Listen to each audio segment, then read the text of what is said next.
गुरमुख प्यारे साची नमाजी सात संगत को प्यार भरा राधा स्वामी जी। प्यारी सात संगत जियो, आज करवा चौथ का दिन है और आप जी सारी संगत को इस पर्व की हार्दिक शुभकामनाएं। देखो, वैसे तो बिना मकसद के कोई चीज़ नहीं बनी हुई है, कोई ना कोई इस चीज़ के पीछे मकसद जरूर है। लेकिन अगर हम दूसरी तरफ देखें तो नाम की कमाई के आगे सब कुछ फीका पड़ जाता है। व्रत रखना है, बड़ी खुशी के साथ रखना है। पहली बात, इसमें रूहानियत नहीं ढूंढनी है।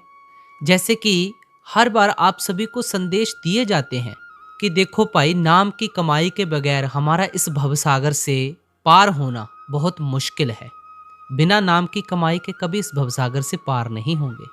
कल हमने एक साखी पोस्ट की थी इसी चैनल के ऊपर। आप सभी ने जिन्होंने नहीं सुनी है वो ज़रूर सुनिएगा। करवा चौथ के ऊपर स्पेशल साखी है। और आज ही ये सत्संग जो है 4 बजे पब्लिश किया जा रहा है। वैसे तो हर बार सत्संग की टाइमिंग जो होती है वो तो 6 बजे की होती है, लेकिन आज ये सत्संग 4 बजे इसलिए पब्लिश किया जा रहा है ताकि आप इस सत्संग से एक रूहानियत भरा संदेश जरूर लेकर जाएं। बाबा जी महाराज तो यहाँ तक फरमा देते हैं कि देखो, पुण्य दान जप तप जेते सब ऊपर नाम, हर हर रसना जो जपे तिस पूर्ण काम। कि जिसने पूरे गुरु से नामदान लेकर नाम की कमाई कर ली, जो शब्द के साथ जुड़ गया, ये जप तप तीर्थ जितने भी हैं सब बीच में ही आ जाते हैं। ब्रह्मा विष्णु महेश सब इसी में है। बाबा जी ने कहा था, ये बीबियां कौन सा व्रत रखती हैं? एक बार कहा था ना सवाल जवाब में। तो एक बहन जी ने कहा था कि बाबा जी करवा चौथ। तो बाबा जी ने इसके ऊपर पूरी तरह से एक्सप्लेन करते हुए कहा कि अगर हम किसी को भूखा रखेंगे तो हम कैसे अपनी आगे की नींव रख सकते हैं। पहले ज़माने में ना बीबियां घर से बाहर नहीं निकलती थीं, तो ये पुराने ज़माने में चीज़ें बनाई गई थीं कि अपने माँ बाप को मिल सकें और अपनी कुछ खुशियाँ बांट सकें, दुख सुख बांट सकें और कुछ लेन देन कर सकें। सो ये बहाने बनाए गए थे। मगर ये सोचना कि अगर हमारे व्रत रखने से पति की उम्र लंबी होती है तो ऐसा तो नहीं होगा ना, इसमें कोई लॉजिक है? हाँ, ये ठीक है, अगर हमने व्रत रखना है, अपने लिए रखना है, मालिक ने जितनी उम्र लिखी है वो भोग कर ही जाना है। रस्मों रिवाज जैसे हैं वैसे कर लें, लेकिन बात ये याद जरूर रखना कि इसमें रूहानियत ढूंढने की कोशिश मत करना। एक बार ना सिकंदरपुर में 29 अक्टूबर के दिन सत्संग हुआ था। बाबा जी ने कहा था, ये बहनें जो एक बिंदी लगाती हैं, पहले ज़माने में बिंदी का मतलब होता था सुहाग की निशानी, और आजकल बिंदी लगाई जाती है फैशन के लिए। लेकिन यहाँ पर एक क्लियरेंस करते हुए बाबा जी महाराज ने फरमाया था कि अगर हम उस मालिक को अपना पति परमेश्वर मानेंगे तो हम कभी विधवा नहीं होंगे, क्योंकि रूह फीमेल होती है और इसका कोई जेंडर नहीं होता। अगर हमारी रूह उस मालिक को अपना पति मानेगी तो कभी भी ये विधवा नहीं हो सकती। लेकिन हम उस मालिक को अपना मानते ही नहीं हैं। बाबा जी ने एक बाणी की लाइन कही थी, फिर सच्चे ते सदा सुहागण। बाणी तो हमें हर तरफ से इशारा दे रही है, नामो उपजे नामो विण से, जो नाम हृदय सो सत्य ऊंचा, जहां नाम मिले तहां जाओ, गुर प्रसादी नाम कमाओ। चिंता मिटी चाहत गई मनुआ बेपरवाह, जिसको कछु ना चाहिए वही शहनशाह।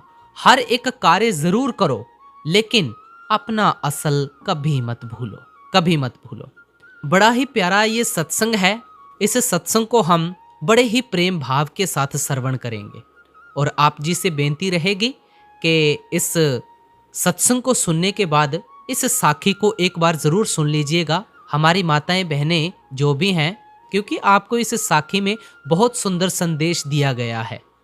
तो आओ बड़े प्रेम भाव के साथ इस सत्संग को श्रवण करते हैं।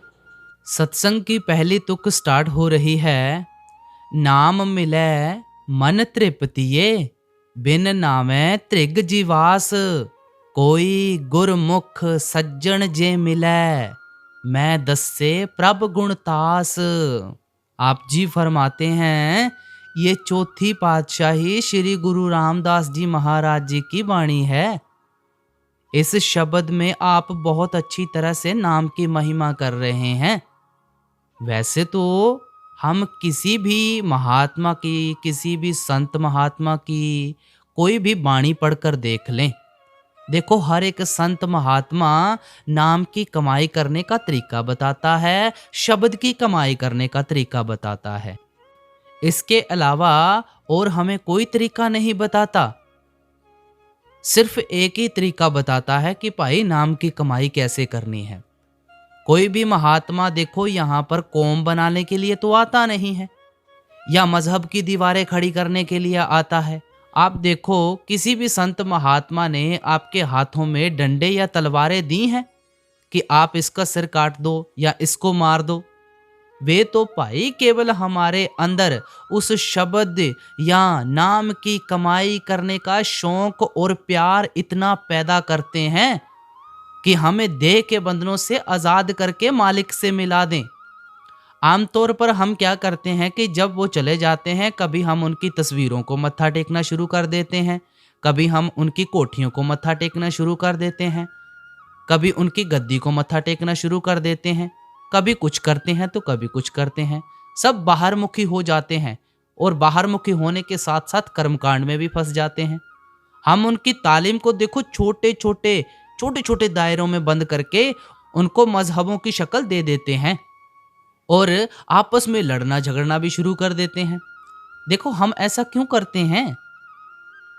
कभी अपने पेट की खातिर करते हैं, कभी अपनी इज्जत और मान वड्याई की खातिर करते हैं। जिन महात्मा को पाई उपदेश सारी दुनिया के लिए एक होता है, जब हम उनके उपदेश को छोटे छोटे दायरों में बंद करने की कोशिश करते हैं, आप ही सोच लें कि हम उन मालिक के भक्तों और प्यारों के साथ इससे ज्यादा और क्या बेइंसाफी कर सकते हैं। अगर हम खुले दिल से किसी भी महात्मा की, किसी भी संत महापुरुष की खोज करते हैं तो यही समझ आता है कि सब महात्मा एक ही चीज का उपदेश देते हैं, एक ही चीज को हासिल करने का शौक और प्यार पैदा करते हैं। ये जितने भी हमारे धर्म हैं, इन सब के अपने अपने रीति रिवाज हैं। जो रूहानियत है, असलियत है, हकीकत है, वह हर एक धर्म की तह में एक ही चीज है, वो अलग अलग नहीं है। उस एक रूहानियत को अलग अलग महात्माओं ने अलग अलग मजहबों, मुल्कों और समय में आकर अलग अलग तरीकों से समझाने की कोशिश की है। ऋषियों मुनियों ने इस रूहानियत को आकाशवाणी कहा है, राम नाम कहा है, राम धुन कहा है, निर्मल नाद या दिव्य ध्वनि नाम कहकर याद किया है। आप इसे गुरु की बाणी, तुर की बाणी, सच्ची बाणी भी कहते हैं। इसी को हुक्म, अकथ कथा, हरि कीर्तन भी कहते हैं। देखो, मुसलमान फकीरों ने उसी रूहानियत को कलमा, बांगे आसमानी, कलामे इलाही, निदाए सुल्तानी कहकर याद किया है। अब हजरत ईसा जी ने उसी रूहानियत को वर्ड या लोगोस कहकर बयान कर दिया है। चीन के महात्माओं ने उसी को ताओ कहकर बयान कर दिया है। हमारा लफ्जों से कोई बहस मुवासा नहीं है। ज्यादातर तो हम लफ्जों में उलझे रहते हैं कि हमारे राम बड़े हैं, हमारे वाहिगुरु बड़े हैं, हमारे अल्लाह बड़े हैं, हमारे ये बड़े हैं। भाई, मालिक एक है। हम संत महापुरुषों का उपदेश नहीं समझते, वो किसकी ओर इशारा करते हैं। हमें तो उस रूहानियत की, उस शब्द या नाम की खोज करनी है भाई।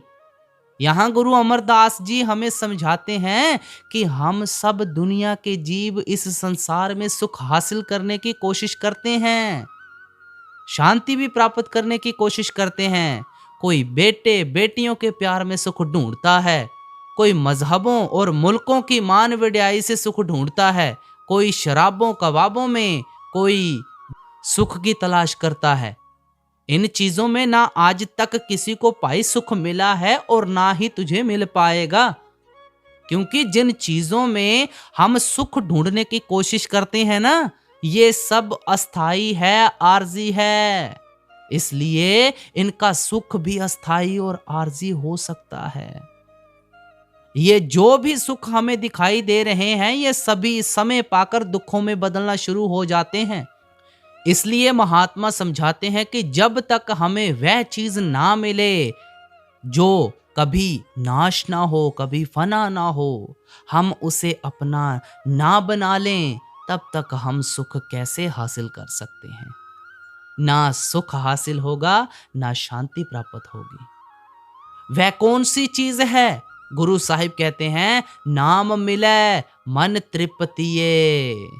जब हम अमृत से भरा नाम हमारे मन को मिल जाता है, तो हमारे मन में तृप्ति आ जाती है, शांति आ जाती है। फिर फरमाते हैं, बिन नावे त्रिग जीवास। अगर देह में बैठकर हमने उस नाम रूपी लज्जत को हासिल नहीं किया, अपने अंदर उस अमृत को हासिल नहीं किया, तो हमारा इस देह में आना ही धिक्कार है भाई। हमारा मनुष्य देह में आने का जो मकसद है, वह नाम की लज्जत के बगैर कभी पूरा नहीं हो सकता। इसलिए गुरु साहिब उस शब्द या नाम की महिमा करते हैं। महात्मा लफ्जों को शब्द या नाम नहीं कहते। हमने अपने अपने प्यार में परमात्मा के जो नाम रखे हैं ना, उन लफ्जों को महात्मा नाम या शब्द नहीं कहते। ये वर्णात्मक नाम या शब्द है। ये हमारे लिखने, पढ़ने और बोलने में आ जाते हैं। हमारे कई देश हैं, हर देश की अपनी अपनी अनेक भाषाएं हैं, और एक एक भाषा में अनेक लफ्जों के द्वारा हम दिन रात उस परमात्मा को याद कर रहे हैं। कोई रब, कोई अल्लाह, कोई करीम, कोई रहीम, कोई परमात्मा, तो कोई परमेश्वर कहता है। ये जितने भी लफ्जों से हम परमात्मा को याद कर रहे हैं, ये सब लिखने, पढ़ने और बोलने में आते हैं। आप देखें, हजारों अनेकों महात्मा दुनिया में आए हैं, और आगे भी अनेक महात्मा को दुनिया में आना है। हजारों अनेकों लफ्जों से महात्माओं ने उस परमात्मा को याद किया है, और अन्य अनेकों नामों के द्वारा महात्मा आगे भी उस परमात्मा को याद करेंगे। पिछले लफ्ज या नाम हम भूलते जा रहे हैं, और आगे के लिए प्यार में आकर हम उस परमात्मा के नए नाम रखते चले जा रहे हैं। ये सभी लफ्ज या नाम जो लिखने, पढ़ने और बोलने में आते हैं ना, ये वर्णात्मक नाम या शब्द है। हम हर लफ्ज का इतिहास खोज सकते हैं, हर एक लफ्ज की मियाद भी मुकर्रर कर सकते हैं, समय भी निश्चित कर सकते हैं। स्वामी जी महाराज को आए हुए 100 साल हुए हैं। उनके जाने के बाद हमने उस मालिक को राधा स्वामी कहना शुरू कर दिया है। इसी प्रकार गुरु नानक साहिब को आए 500 साल हुए हैं। उनसे पहले भी हम मालिक को किसी न किसी नाम से याद करते ही थे। मोहम्मद साहिब को आए हुए 1400 साल हुए हैं। रामचंद्र जी महाराज को आए इससे भी ज्यादा समय हुआ है, लेकिन दुनिया को बने हुए तो कई युग बीत चुके हैं। वह परमात्मा भी यही था, और हम दुनिया के जीव भी यही थे, और किसी न किसी लफ्ज के द्वारा परमात्मा को याद करते ही आए हैं। ये परमात्मा के जितने भी नाम हैं जो लिखने, पढ़ने या बोलने में आते हैं, महात्मा इन्हें वर्णात्मक नाम कहते हैं। हम इनका इतिहास खोज सकते हैं, लेकिन हर एक महात्मा उस सच्चे शब्द की महिमा करता है, उस सच्चे नाम की महिमा करता है, जो ना कभी आंखों से देखा जा सकता है, ना कभी जबान से बोला जा सकता है, ना कानों से सुना जा सकता है। हजरत ईसा समझाते हैं, आंखें होने के बावजूद तुम उसे देख नहीं सकते, कान होते हुए भी तुम उसे सुन नहीं सकते। हुजूर स्वामी जी महाराज बाबा सावन सिंह जी, उसे अनलिखा कानून और अनबोली भाषा कहकर बयान करते थे। वह सच्चा नाम या शब्द ऐसा कुदरती कानून है जो कभी लिखने पढ़ने या बोलने में नहीं आता। गुरु अंगद देव जी का फरमान है, अखी वाजो देखना बिन कन्ना सुनना, पैरा वाजो चलना बिन हथा करना, जीबे वाजो बोलना इउ जीवत मरना। नानक हुक्म पहचान के ताओ खस में मिलना। तुम उस शब्द या नाम को पकड़कर अपने खसम यानी परमात्मा से मिल सकते हो, जिसे ना किसी की आंखें देखती हैं, ना किसी के कान सुनते हैं, ना जबान बयान कर सकती है, जहां ना किसी के हाथ पैर लेकर पहुंचते हैं, और जिस चीज को हम जीते जी मरकर ही हासिल कर सकते हैं। जीते जी मरने से मतलब ये है कि जिस चीज को हम 9 द्वारों से ख्याल को निकाल कर आंखों के पीछे इकट्ठा करके ही हासिल कर सकते हैं, सभी महात्मा उस शब्द या नाम की महिमा करते हैं। ये जितने भी हमारे लफ्ज हैं, ये हमारे साधन हैं। वह शब्द या नाम हमारा निशाना या मंजिल है।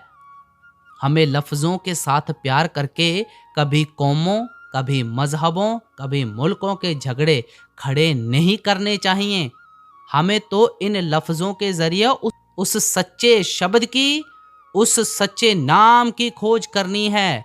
उस शब्द ने दुनिया की रचना पैदा की है, उसके आधार पर हमारे खंड ब्रह्मांड खड़े हैं। गुरु नानक साहिब फरमाते हैं, शब्द धरती, शब्द आकाश, शब्द शब्द हुआ प्रगास, सारी सृष्टि शब्द के पाछे, नानक शब्द घटै घट आछै। उस शब्द ने धरती पैदा की है, सूर्य चंद्रमा पैदा किए हैं। उस शब्द ने सारी दुनिया की रचना की है। वह शब्द दिन रात सबके अंदर धुनकारे दे रहा है। जब तक हम उस शब्द के साथ ख्याल नहीं जोड़ते, तब तक हमारा जन्म मरण के दुखों से कभी किसी हालत में भी छुटकारा नहीं हो सकता। यही हमें वेद शास्त्रों में ऋषि मुनि समझाते चले आ रहे हैं कि परमात्मा ने आकाशवाणी के जरिए दुनिया की रचना की है। मुसलमान फकीर समझाते हैं कि परमात्मा ने कलमे के जरिए दुनिया की रचना पैदा की है। ईसा मसीह बाइबल में फरमाते हैं कि उस परमात्मा ने वर्ड के द्वारा दुनिया की रचना की है। किसी ने वर्ड कह दिया, किसी ने कलमा कह दिया, किसी ने कुन कह दिया, किसी ने शब्द या नाम कह दिया, किसी ने आकाशवाणी कह दिया। हमें लफ्जों के बहस मुबासे में नहीं उलझना है भाई, वो क्रिएटिव पावर एक ही है। हमें तो उस चीज की खोज करनी है जिसके आधार पर हमारे खंड ब्रह्मांड खड़े हैं। जो चीज दिन रात हमारे अंदर धुनकारे दे रही है और जिसको पाकर ही हम जन्म मरण के दुखों से छुटकारा हासिल कर सकते हैं। अब यहाँ पर जो 8 सितंबर को बाबा जी महाराज जी का सत्संग हुआ था, उसमें भी बाबा जी महाराज ने एक बड़ी ही बाखूबी लाइन कही थी पूरी संगत को कि भाई आप कभी कभी मुझे कह देते हो कि आप सेम ही सत्संग रिपीट कर देते हैं। तो भाई पूरे सत्संग में जो उपदेश है वो तो नाम की कमाई और शब्द की कमाई का है। पहले तो उसके ऊपर तो अमल करना चाहिए ना हमें, लेकिन हम क्या करते हैं, हम उसके ऊपर अमल नहीं करते हैं और सोचते हैं कि आज कुछ बाबा जी नया फरमाएंगे। नया क्या फरमाएंगे, हर बार तो वही समझाते हैं कि मन को कैसे वश में करना है, शब्द की कमाई कैसे करनी है, नाम की कमाई कैसे करनी है। मन हमारा एक अंधा कुआं है जो हमें आगे बढ़ने ही नहीं देता है। इसको किस तरह मारना है, सिमरन के जरिए मारना है और भजन पे भी बैठना है। वो तो हमें सारे साधन समझाए हैं, सिमरन करने का तरीका भी समझाया है, भजन करने का तरीका भी समझाया है, किस तरह अपने ख्याल को इकट्ठा करना है वो भी हमें समझाया है। लेकिन हम तो बार बार यही सोचते हैं कि शायद आज बाबा जी कुछ नया फरमाएंगे सत्संग में। वैसे देखा जाए यहाँ कोई एंटरटेनमेंट नहीं चला हुआ है। सत्संग का अर्थ होता है सत्य का संग, जो आपको सत्य की पहचान करवाए। और सत्य का संग तो यही है कि आप बाबा जी का हुक्म मानकर जो जो हमें विधि पूर्वक भजन सिमरन करने का तरीका समझाया है, उसके अनुसार हम नाम की कमाई करें, शब्द की कमाई करें। बाकी सेवा में भी अपना समय दें, सत्संग को भी समय दें, भजन सिमरन को भी समय दें। अब अगली कड़ी पर आते हैं। गुरु अमरदास जी फरमाते हैं, शरीरों पालन को बाहर जाए, नाम ना लहे बहुत बेगार दुख पाए। जो व्यक्ति देह या शरीर के बाहर उस नाम रूपी वस्तु को ढूंढने में लगे हुए हैं ना, वे तो बेगारियों की तरह अपना कीमती समय बर्बाद कर रहे हैं। अब देखो, बेगारी कौन होता है? जो सारा दिन मेहनत करता है, टूट टूट कर मरता है, खून पसीना एक कर देता है, लेकिन जिस गरीब के हाथ पल्ले कुछ भी नहीं पड़ता, अगर कोई चीज हमारे घर के अंदर है तो घर के अंदर जाकर उसकी खोज करेंगे, तभी हम उस चीज को पा सकेंगे। अगर हम बाहर सड़कों पर जाकर या बाजारों में, गलियों में खोज करेंगे, तो हम उस वस्तु को किस तरह हासिल कर सकेंगे? इशारा अंदर की तरफ है, बाहर की तरफ नहीं। गुरु रामदास जी फरमाते हैं, कर रतन लाल बहुमानक लादे, मन प्रम्या लह न सकाइए। हमारे घर यानी शरीर के अंदर मालिक ने अनगिनत वस्तुएं रखी हैं, लेकिन हम बाहर मुखी हुए बैठे हैं। हमारा मन इन भ्रमों और कर्मकांडों से निकलता ही नहीं। जब तक शरीर के अंदर जाकर खोज नहीं करेंगे, तब तक भाई उन वस्तुओं को प्राप्त कैसे कर सकते हो? जो कुछ हमें मिलेगा अपने शरीर के अंदर ही मिलेगा। गुरु अमरदास जी कहते हैं, गुरमुख होवे सो काया खोजे, और सब परम पुलाई। जो गुरमुख लोग मालिक के भक्त और प्यारे हैं, वे हमेशा शरीर या देह के अंदर जाकर उस परमात्मा की खोज करते हैं। बाकी सब दुनिया के जीव भ्रमों में फंसकर यही भूले फिरते हैं। हमारा रूहानी सफर पैरों की तलवों से लेकर सिर की चोटी तक है। समझाया है ना हर बार सत्संग में। इस सफर की 2 मंजिलें हैं, एक आंखों तक और दूसरी आंखों से ऊपर। हमारे शरीर में जो आत्मा और मन का केंद्र या बैठक है, वह आंखों के पीछे है, जिसे कोई तीसरा तिल, कोई शिव नेत्र, कोई दिव्य चक्षु, कोई घर दर, कोई मुक्ति का दरवाजा कहकर याद करता है। गुरु रामदास जी फरमाते हैं, मन खिन खिन परम परम बहु धावै, तिल कर नहीं वासा पाइए। हमारा मन आंखों के पीछे तीसरे तिल से उतरकर मिनट मिनट, सेकंड सेकंड बाहर इन भ्रमों की ओर भागने की कोशिश करता है। ये क्षण मात्र के लिए भी आंखों के पीछे नहीं टिकता। जब तक ये आंखों के पीछे नहीं टिकता, हमारा मन ब्रह्मा त्रिकुटी अपने ठिकाने पर किस तरह पहुंच सकता है? ये कौन से भ्रमों के पीछे भागता है? ये जो कुछ भी हम आंखों के द्वारा दुनिया में देख रहे हैं, इसको महात्माओं ने भ्रम कहकर बयान किया है, क्योंकि इसे नाश और फना हो जाना है। हम इसे असल समझकर दिन रात अपना बनाने में लगे हुए हैं। महात्मा समझाते हैं कि ये दुनिया के पदार्थ और शक्लें ना तो कभी किसी के बने हैं और ना ही कभी किसी के बन सकते हैं। हम अपने ख्याल को आंखों से नीचे उतारकर बाहर भ्रमों में फैलाए बैठे हैं। जब तक हमारा ख्याल वापस आंखों के पीछे नहीं आता, ये मन कभी वापस अपने घर नहीं जा सकता। आप देखें कि अगर आप कोई बात भूल जाएं और याद करना चाहें, तो आपका हाथ कहां पर होता है? आपके आंखों के ऊपर मस्तक पर पहुंच जाता है। कभी किसी भूली हुई चीज को याद करने के लिए हम पैरों या बाहों पर हाथ तो नहीं रखते ना। शिव नेत्र या तीसरे तिल का हमारे सोच विचार के साथ बड़ा गहरा संबंध है, बहुत गहरा संबंध। जब भी हमने कोई चीज याद करनी होती है तो तीसरे तिल पर हम हाथ रख देते हैं। हर एक का ख्याल आंखों के पीछे से उतरकर शरीर के 9 दरवाजों के जरिए सारी दुनिया में फैला हुआ है। यहाँ बैठे हुए कभी हमें बाल बच्चों की याद आती है, कभी घर के किसी कारोबार की याद आ जाती है, कभी मन दुकान के ग्राहकों के बारे में सोचता है। मन कभी टिक कर तो नहीं बैठता ना। ये जो सारा दिन हमें सोचने की आदत पड़ी हुई है, मन के द्वारा दलीलें करने की आदत पड़ी हुई है, इससे महात्माओं ने क्या कहकर बयान किया है? सिमरण। भाई इसी को सिमरण कहते हैं।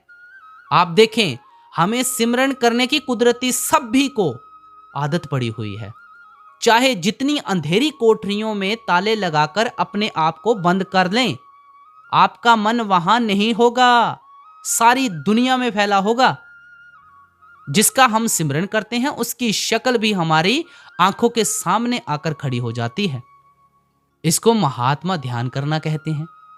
बाल बच्चों का सिमरण करते हैं तो उनकी शक्लें हमारी आंखों के आगे आ जाती हैं। घर के कारोबार का सिमरण करते हैं तो घर के कारोबार आंखों के आगे आकर फिरना शुरू कर जाते हैं। जिनका हम देखो सिमरण या ध्यान करते हैं ना, उनके साथ धीरे धीरे हमारा मोह या प्यार होना शुरू हो जाता है। इन शक्लों के साथ इतना लगाव या प्यार पैदा कर लेते हैं कि दिन रात हमें सपने भी इन्हीं के आने लगते हैं। और फिर क्या होता है? मौत के समय इनकी शक्लें हमारी आंखों के आगे आ जाती हैं। तो जिधर हमारा आखिरी वक्त ख्याल होगा, हम दुनिया के जेब उसी रो में बहना शुरू कर देते हैं, उसी रो में।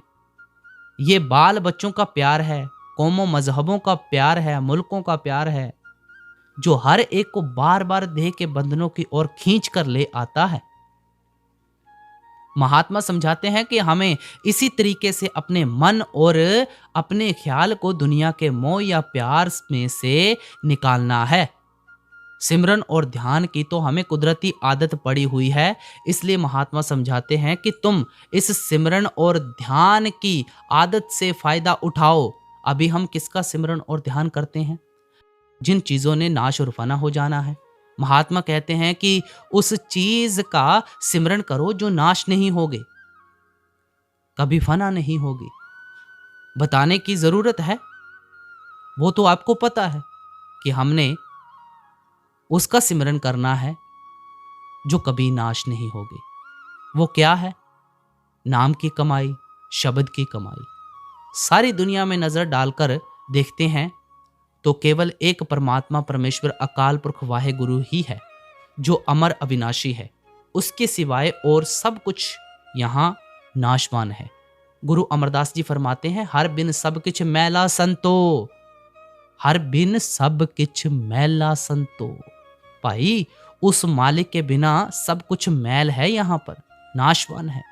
इसी प्रकार आसा की वार में गुरु नानक साहिब लिखते हैं, कूड़ कूड़ै नेह लग्गा विसरिया करतार, जिस नाल कीचै दोस्ती सब जग चलन हार। हमारा यह शरीर भी कूड़, कूड़ किसको कहते हैं? झूठा या मिथ्या है। इस शरीर में बैठकर जिस दुनिया के साथ हम मोह या प्यार किए बैठे हैं ना, वह भी कूड़ है।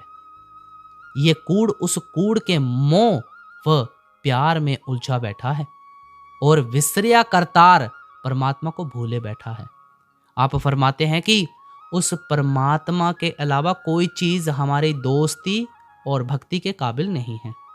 हम यूं ही अपने ख्याल को सारी दुनिया में फैलाए बैठे हैं। इसलिए महात्मा हमें उस मालिक के नाम का सिमरन करने का तरीका बताते हैं। हमें मालिक के नाम का सिमरन करके अपने फैले हुए ख्याल को वापस समेटकर आंखों के पीछे इकट्ठा करना है। जब हमारा ध्यान आंखों के पीछे इकट्ठा होना शुरू हो जाता है तो हमें अपने आप ही समझ आ जाती है कि वह मीठी से मीठी, सुरीली से सुरीली आवाज़ जो मालिक की दरगाह से आ रही है, हर एक के अंदर आंखों के पीछे धुनकारे दे रही है। वह आवाज़ चोरों के अंदर भी है, ठगों के अंदर भी है, मतलब कि जो भी कह लो सभी के अंदर है। उस आवाज़ को किसी ने शब्द कहकर बयान किया है, किसी ने नाम कहकर बयान किया है। जब हमारा मन उस शब्द या नाम की लज्जत लेने लग जाता है तो उसकी लज्जत इतनी मीठी और निर्मल होती है कि उस लज्जत को पाकर हमारा मन वापस अपने ठिकाने ब्रह्मा त्रिकुटी पर पहुंच जाता है। गुरु रामदास जी फरमाते हैं, काया नगर नगर है, निको विच सौदा हर रस कीजै। हमारी देह एक बहुत ही सुंदर शहर है, क्योंकि इसके अंदर बैठकर हम हरि रूपी सौदा खरीद सकते हैं। बाकी सौदे तो हम हमेशा खरीदते आए हैं। अगर कोई अनोखी चीज है जिसे हम इंसान के जामे में बैठकर ही खरीद सकते हैं तो वह केवल परमात्मा की भक्ति है, परमात्मा का प्यार और उसका मिलाप है। इसलिए महात्मा हमें बार बार यही उपदेश देते हैं कि इस इंसान के जामे में आकर हमें उस मंजिले मकसूद को आंखों के आगे रखना है, उस मंजिल की खोज करनी है, अपने अंदर उस चीज को ढूंढने की कोशिश करनी है। पता नहीं फिर इंसान का जामा मिले मिले, ना मिले ना मिले। किसी देखो ऐसी जाकर जगह जन्म हो जाए जहां भूले भटके भी हमारा ख्याल मालिक की भक्ति की ओर ना जा सके। कबीर साहिब फरमाते हैं, कबीर मनसा जन्म दुलंब है, होए ना वारे वार, जीव बन फल पाके, भूए गिरह बहुर ना लागे डार। कबीर साहिब फरमाते हैं कि ये ना सोचो कि इंसान का जामा हमेशा मिलता रहेगा। जिस तरह फल पककर जमीन पर गिर जाता है ना, और चाहे जितनी कोशिश करें वह कभी वापस पेड़ से नहीं जुड़ सकता, इसी तरह अगर तुम भी एक बार इस मौके को हाथ से खो बैठोगे ना तो यह मौका भी बार बार नहीं मिलेगा। इसलिए गुरु साहिब फरमाते हैं, बिन नावे त्रिग जीवास। अगर देह में बैठकर हमारा मन सच्चे शब्द की कमाई की ओर नहीं जाता, नाम की कमाई की ओर नहीं जाता, तो हमारा देह में आने का मकसद कभी पूरा नहीं हो सकता। हम शरीर के अंदर जाकर उस नाम की तलाश करने की कोशिश नहीं करते। हम नाम को ग्रंथ पोथियों में ढूंढते हैं, मंदिरों, मस्जिदों, गुरुद्वारों में ढूंढते हैं, जंगलों पहाड़ों में ढूंढने की कोशिश करते हैं। भाई, जो चीज हमारे शरीर के अंदर है, अगर हम शरीर के अंदर ढूंढेंगे तो उसे पा सकेंगे ना। लेकिन हम तो हमेशा बाहर मुखी हुए बैठे हैं। ग्रंथ पोथियों में महात्मा उस शब्द की खोज और कमाई की महिमा लिखकर गए हैं, उसे प्राप्त करने के तरीके और साधन का जिक्र करके गए हैं। लेकिन वह चीज तो हमें कभी बाहर से नहीं मिलेगी ना। जिस चीज की महात्मा महिमा लिखकर गए हैं वह शब्द या नाम तो हमारे शरीर के अंदर है। इसी प्रकार हम सत्संग में शब्द या नाम की महिमा कर रहे हैं, उस नाम के बारे में विचार कर रहे हैं। लेकिन सत्संग सुनने से ख्याल नाम या शब्द के साथ नहीं जुड़ता। सबसे बड़ा भ्रम तो यही है कि सत्संग सुनने से हमारा ख्याल नाम के साथ जुड़ जाएगा। जो कुछ सुन रहे हैं उस पर अमल करने से ही हमारा ख्याल शब्द या नाम के साथ जुड़ सकता है। इसी तरह मंदिरों, मस्जिदों, गुरुद्वारों के अंदर महात्मा उस शब्द की महिमा करते हैं, उसका कीर्तन करते हैं। लेकिन इस कीर्तन को सुनकर तो आप शब्द की लज्जत हासिल नहीं कर सकते। जिस चीज का कीर्तन किया जा रहा है उस चीज को शरीर के अंदर ढूंढकर ही हमारे मन में तृप्ति और शांति आ सकती है। अगर हम सारा दिन खाना बनाने की पुस्तक पढ़ते रहें तो ना तो कभी हमें खाने का स्वाद आ सकता है और ना ही पेट भर सकता है। अगर हम पुस्तक के अनुसार खाना बना लें तो हमारा पेट भी भर जा सकता है। अगर हम पुस्तक के अनुसार खाना बना लें तो हमारा पेट भी भर जाता है और हमें स्वाद भी आ जाता है। जो कुछ भी हमें मिलेगा हमारे अपने शरीर के अंदर मिलेगा। गुरुमुख अथवा सतगुरु हमें तरीका और साधन बताते हैं कि किस तरह हमें शरीर के अंदर जाकर खोज करनी है। गुरुमुख हमारे अंदर घोलकर कुछ नहीं डालते। वह दौलत परमात्मा ने हमारे अंदर हमारे लिए ही रखी है। महात्मा समझाते हैं कि जो कुछ भी मिलना है हमें अपने शरीर के अंदर ही मिलना है, लेकिन उस दौलत को हमें अपने शरीर के अंदर किस प्रकार ढूंढना है, इसका तरीका और इसका भेद हमें गुरुमुखों से प्राप्त होता है। गुरु रामदास जी बहुत सुंदर मिसाल देते हैं। कासट में जियो है वह संतर मथ संजम काड़ कड़ीजै, राम नाम है जोत सबाई तत् गुरमत काड़ लीजै। जिस प्रकार लकड़ी के अंदर अग्नि होती है, लेकिन वह अग्नि ना किसी को दिखाई देती है और ना ही कोई इससे फायदा उठा सकता है, लेकिन जब लकड़ी से लकड़ी रगड़ना शुरू कर देते हैं तो उसमें से अग्नि भी पैदा हो जाती है और हम उस अग्नि से फायदा भी प्राप्त कर लेते हैं।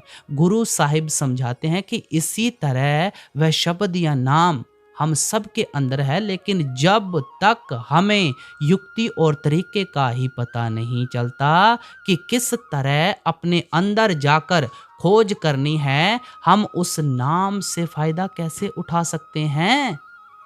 इसलिए गुरु रामदास जी फरमाते हैं, कोई गुरमुख सज्जन जे मिले। अगर हमें कोई मालिक का भक्त प्यारा मिल जाए, वह तरीका और साधन बता दे कि किस तरह उस हरि के गुण गाने हैं, किस तरह उस शब्द या नाम के साथ ख्याल को जोड़ना है, और हम उन गुरुमुखों के बताए हुए रास्ते पर चलना शुरू कर दें, तो हम उस हरि के गुण गाने के काबिल हो जाते हैं। अपने ख्याल को शब्द के साथ जोड़ लेते हैं, नाम के साथ जोड़ लेते हैं। हुजूर महाराज जी समझाया करते थे कि विद्या की ताकत देखो हम सब के अंदर मौजूद होती है, लेकिन ये ताकत हमारे अंदर सोई रहती है। जब हम स्कूल कॉलेजों में जाते हैं, उस्तादों की आज्ञा का पालन करते हैं, रातों को जागते हैं, मेहनत करते हैं, तो ये सोई हुई ताकत हमारे अंदर जाग जाती है। हम बीए, एमए करके गुणी ज्ञानी बन जाते हैं। आप देखें, जिनके पास वकालत या डॉक्टरी की डिग्री है, उनके अंदर उस्तादों ने कोई चीज घोलकर नहीं डाली। सिर्फ उस्तादों की संगति के द्वारा उनकी बुद्धि इतनी तेज हो जाती है कि वे डॉक्टर या वकील बन जाते हैं। जो लोग कभी उस्तादों की संगति ही नहीं करते और स्कूल कॉलेजों से भाग आते हैं, विद्या की ताकत तो उनके अंदर भी मौजूद होती है, लेकिन वह सोई हुई आती है और सोई हुई चली जाती है। कसूर किनका है? उनका खुद का है। इसलिए गुरु नानक साहिब फरमाते हैं कि हमें गुरुमुखों के पास जाकर भेद और तरीका लेना है। उन्हें तो सिर्फ इशारा ही करना है, युक्ति ही बतानी है। जिस चीज को हमें प्राप्त करना है वह उन्हें अपने पास से नहीं देनी है, वह तो परमात्मा ने पहले से हमारे लिए हमारे अंदर रखी हुई है। गुरु अर्जुन देव जी फरमाते हैं, जिसका गृह तिन दिया ताला कुंजी गुर सो पाई। पाई, जिस परमात्मा ने तुझे पैदा किया है ना, उसने ये नाम का खजाना तेरे अंदर रखकर उसका भेद गुरुमुखों के हवाले कर दिया है। हमें आंखों के पीछे पर्दा लगाकर बाहर निकाल दिया गया है। आप देखें कि अगर आप खुद को मकान के अंदर बंद करके बाहर ताला लगा दें, तो बाहर से कोई कैसे आपके मकान के अंदर आ सकता है? जब तक कोई चाबी वाला ताला नहीं खोलता, बाहर से कोई इंसान मकान के अंदर पहुंच ही नहीं सकता। इसी तरह परमात्मा हमारे अंदर बैठा हुआ है। जब हम किसी चाबी वाले गुरुमुख की संगति करते हैं तो वे हमें तरीका और साधन बता देते हैं, किस तरह हमें इस ताले को खोलना है, किस तरह दरवाजे के अंदर जाना है। फिर हम अपने इस घर के अंदर ही परमात्मा को पा लेते हैं। गुरु साहिब हमें उपदेश देते हैं कि हमें उन गुरुमुखों की संगति करनी है, संत महात्माओं की संगति करनी है, जो हमारे ख्याल को अंदर शब्द या नाम के साथ जोड़ देते हैं। अब अगली कड़ी में फरमाते हैं, हाउ तिस विट हो चौखनिए मैं नाम करे परगास। फरमाते हैं कि हम अपने सतगुरु पर बलहार जाते हैं, कुर्बान जाते हैं, अपने आप को न्यौछावर भी करते हैं, जिन्होंने हमारे ख्याल को उस शब्द या नाम के साथ जोड़कर हमारे अंदर अज्ञानता के अंधेरे को दूर कर दिया, हमारे अंदर नाम की रोशनी पैदा कर दी, नाम का प्रकाश कर दिया। जब हम आंखें बंद करते हैं तो हमें अपने अंदर अंधेरा ही अंधेरा दिखाई देता है, लेकिन जब हम अपने ख्याल को उस शब्द या नाम के साथ जोड़ लेते हैं तो हमारी निरत खुल जाती है, जो कि अंदर शब्द का प्रकाश देखना शुरू कर देती है, अंदर उस रोशनी को हासिल करना शुरू कर देती है। हर महात्मा ने उस प्रकाश का जिक्र किया है। गुरु अमरदास जी फरमाते हैं, गुर ज्ञान अंजन सच नेत्री पाया, अंतर चानन अज्ञान अंधेर गवाया। जब हम गुरुमुखों के उपदेश पर चलकर सचियां शब्द स्वरूपी सुरमा अपनी आंखों में लगाने लगते हैं तो हमारी आंखों के आगे से अज्ञानता का अंधेरा दूर हो जाता है, परमात्मा का नूर और प्रकाश आना शुरू हो जाता है। हिंदुस्तान में ये आम रिवाज है कि अगर किसी की आंखें कमजोर हो जाती हैं, दिखाई नहीं देता या कम दिखाई देने लगता है, तो उसे सुरमा डालने की हिदायत दी जाती है। हमारा ख्याल है कि सुरमा डालने से आंखें ठीक हो जाती हैं। इसी तरह गुरु साहिब फरमाते हैं कि हम दुनिया के जीव आंखों वाले होने के बावजूद उस परमात्मा के नूर और प्रकाश को अपने अंदर नहीं देख सकते। हमें अपने अंदर अंधेरा ही अंधेरा दिखाई देता है। जब हम गुरुमुखों के समझाने के मुताबिक अपनी आंखों में नाम या शब्द का सुरमा डालते हैं तो हमारी आंखों के आगे से अज्ञानता का अंधेरा दूर हो जाता है, उस परमात्मा का नूर और प्रकाश हमारे अंदर प्रकट होना शुरू हो जाता है। फिर क्या होता है? ज्योति जोत मिली मन मन्या, हर दर सोबा पावनिया। उस ज्योति के दर्शन करके हमारा मन मान जाता है।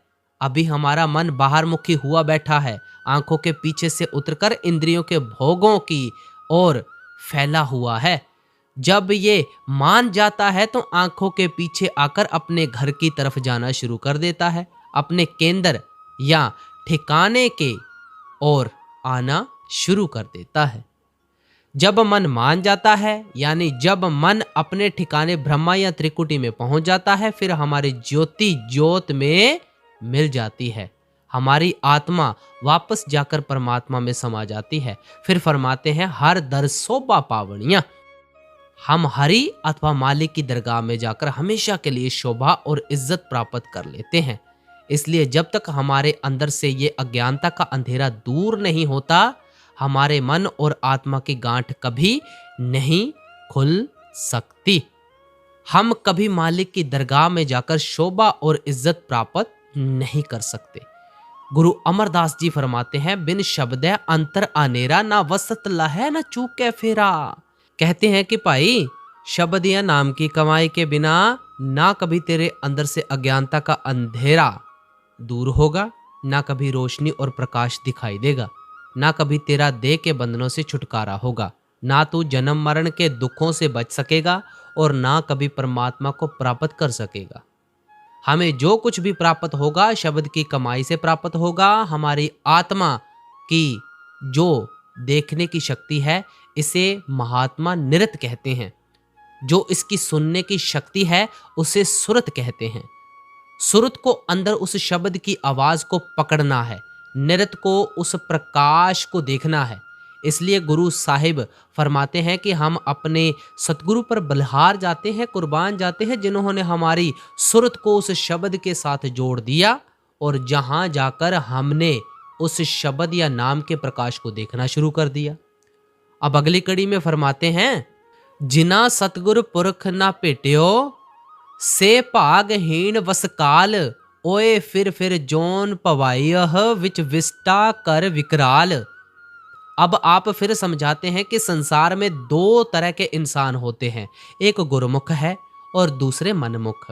अब देखो पूरा समझना, दोनों ही उस परमात्मा के बनाए हुए बंदे हैं और ये भी उस परमात्मा के हाथ में है कि जिन्हें वह चाहता है उनको गुरमुख बना देता है। लेकिन बढ़ाई और महिमा किनकी है? केवल गुरमुखों की है। अब आप गुरमुख किन्हें कहते हैं? जो सतगुरु की शरण में आ जाते हैं, उनकी सेवा में आ जाते हैं, ऐसे गुरुमुखों की आप ऊपर महिमा कर आए हैं। जो सतगुरु के आदेश के अनुसार शब्द या नाम की कमाई में लगे हुए हैं।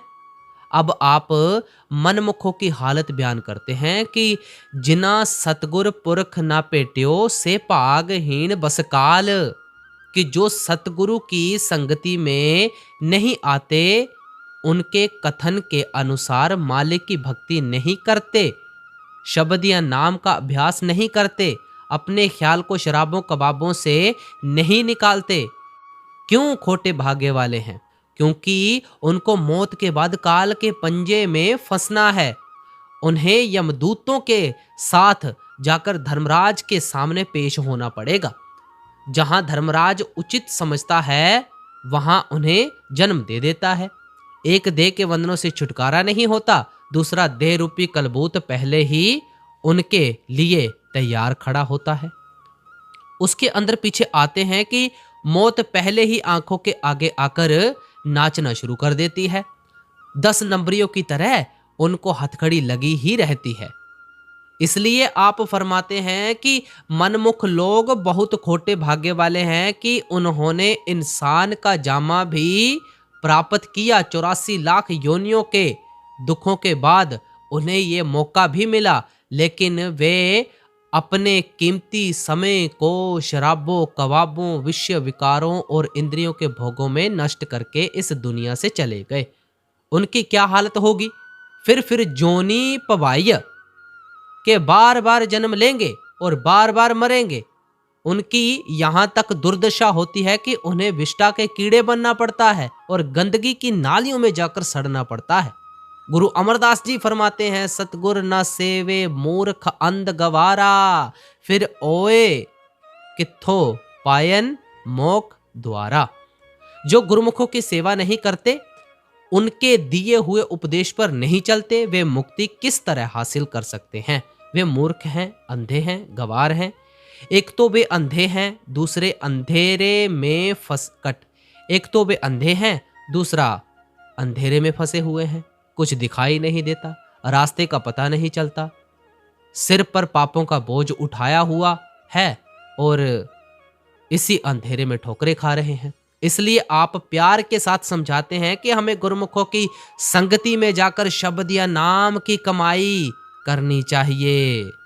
अब अगली कड़ी में फरमाते हैं, ओना पास दुआस ना पिटिए जिन अंतर क्रोध चंडाल। आप फरमाते हैं कि जिनका हृदय क्रोध रूपी चंडाल से भरा हुआ है, उनकी संगति ही नहीं करनी चाहिए। मनमुखों की संगति में नहीं जाना चाहिए, ताकि उन्हें देखकर कहीं हमारे अंदर भी वैसा ही ख्याल पैदा ना हो जाए, कहीं हम भी उनकी तरह ही इन शराबों कबाबों विषय विकारों आदि की लहरों में बहना ना शुरू कर दें। क्योंकि हमारा मन संगति और सोबत का असर बहुत जल्दी लेता है। आप मालिक के भक्तों और प्यारों की संगति करें, आपके अंदर भी अपने आप मालिक की भक्ति का शौक और प्यार पैदा हो जाएगा। इसी प्रकार अगर चोरों की संगति करेंगे तो चोरी करने की आदत पैदा हो जाएगी। कितना ही परहेज क्यों ना करें, अगर 10 दिन शराब पीने वाले के पास बैठेंगे तो वैसे ही ख्याल हमारे मन में भी आने शुरू हो जाएंगे। हमारे मन को तो ठोकर लगती रहे, कोई समझाता रहे, तब ही कहीं जाकर हमारा ख्याल थोड़ा बहुत परमात्मा की भक्ति की ओर जाता है। गुरु रामदास जी फरमाते हैं, साकत सूत बहु गुरजी परया क्यों करतान तनिजय तत् सूत किछ निकसै नाही, साकत संग न कीजै। जो साकत यानी मनमुख हैं, उनके मन में कभी सब्र और संतोष नहीं आता, चाहे जो मर्जी परमात्मा उन्हें दे दे। आप फरमाते हैं कि मनमुख पुरुषों का सूत गुत्थियों से भरा पड़ा है। जिस सूत में इतनी गुत्थियां हो तो सूत से कपड़ा कैसे बुना जा सकता है? जब तक गुत्थियां नहीं सुलझती तब तक ताना कभी नहीं बुना जा सकता। इसी प्रकार मनमुखों का मन शराबों, कबाबों, विषय विकारों, दुनिया की शक्लों और पदार्थों के पीछे भागता फिरता है। उनकी संगति में जाकर हमारा ख्याल परमात्मा की भक्ति की ओर कैसे जा सकता है? इसलिए गुरु रामदास जी हमारी ओर से प्रार्थना करते हैं, गोविंद जियो सत्संगत मेल हरत्या ये। हे परमात्मा, साधुओं, संत, महात्माओं की संगति दे ताकि हमारा ख्याल तेरी भक्ति की ओर जाए, हमें तेरी याद आए। महात्मा सत्संग किसे कहते हैं? जहां सिर्फ हमारे अंदर मालिक से मिलने का शौक या प्यार पैदा किया जाता है। महात्मा उसे सत्संग नहीं कहते जहां एक कौम दूसरी कौम की निंदा करती है, एक मजहब दूसरे मजहब के गले काटने की योजनाएं बनाता है, या जहां गुजरे हुए राजा महाराजाओं की कथा कहानियां सुनाई जाती हैं। महात्मा कभी उसे सत्संग नहीं कहते। महात्मा के सत्संग में कभी किसी की निंदा नहीं होती। वे तो सिर्फ हमारे अंदर मालिक से मिलने का शौक और प्यार पैदा करते हैं। वे हमारे ख्याल को हर तरह से वहम, संदेश या भ्रम से निकालकर मालिक की भक्ति में लगाते हैं, शब्द या नाम की कमाई में लगाते हैं। इसलिए गुरु साहिब हमारी ओर से मालिक के आगे अरदास करते हैं, गोविंद जियो सत्संगत मेल हरत्या ये, कि हे परमात्मा अपने भक्तों और प्यारों की संगति दे ताकि तेरा पता चले, तेरी भक्ति की तरफ हमारा ख्याल जाए। इसलिए गुरु साहिब फरमाते हैं कि मन, संगति और सोबत का असर बहुत जल्दी लेता है। इसलिए जिनके अंदर क्रोध रूपी चंडाल बसा हुआ है ना, या जिनका ख्याल विषय विकारों, शराबों, कबाबों आदि में फैला हुआ है, उनकी हमें संगति और सोबत कभी नहीं करनी चाहिए, कभी नहीं करनी चाहिए। अब अगली कड़ी में फरमा रहे हैं, सतगुर पुरख अमृतसर वडभागी, नावहे आए उन जन्म जन्म की मैल उतरै, निर्मल नाम दृढ़ाए। किनकी संगति करनी चाहिए? आप फरमाते हैं कि सतगुरु की संगति करनी चाहिए, साधुओं, संत, महात्माओं, गुरुमुखों की संगति करनी चाहिए। उनकी संगति क्या है? आप फरमाते हैं वह अमृत का सरोवर है भाई। हमारा ख्याल है कि अमृत के सरोवर में स्नान करने से ही हम निर्मल, पवित्र और अमर हो सकते हैं। इसी प्रकार गुरुमुखों की संगति, साधुओं, संत, महात्माओं की संगति भी एक अमृत का सरोवर है। इसलिए अगर आपको किसी सरोवर में जाकर स्नान करके अपने पापों का हिसाब किताब खत्म करना है, तो वह अमृत का सरोवर हमें कहीं बाहर नहीं मिलेगा। वह अमृत का सरोवर तो गुरुमुखों का सत्संग है, संत महात्माओं की संगति है। लेकिन आप फरमाते हैं, वडभागी नावहे आए। इस अमृत के सरोवर में बहुत खुशकिस्मत भाग्यशाली जीव ही नहाने के लिए आते हैं, नहीं तो हम सदा बाहर के पानी, बाहर के सरोवरों के लिए ही भटकते फिरते हैं।